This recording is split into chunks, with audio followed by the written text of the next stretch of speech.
মহারাজজি বলছেন, আমরা যদি ভগবানের কাছে কিছু চাই তো দুটো জিনিস মাথায় রাখতে হবে, সেটা মন্দিরে হোক বা বাড়িতে হোক।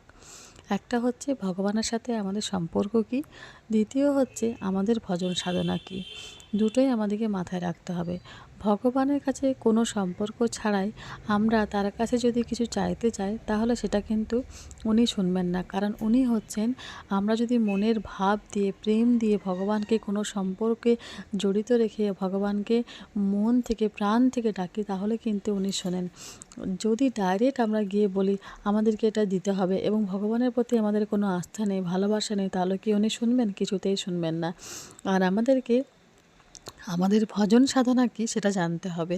সেটা জেনে আমাদেরকে প্রত্যেক দিন ভগবান ভজন সাধনা করতে হবে এবং ভজন সাধনা এবং প্রেম দিয়ে ভগবানকে ডাকলে ভগবান অবশ্যই তোমার ইচ্ছা পূর্ণ করবে।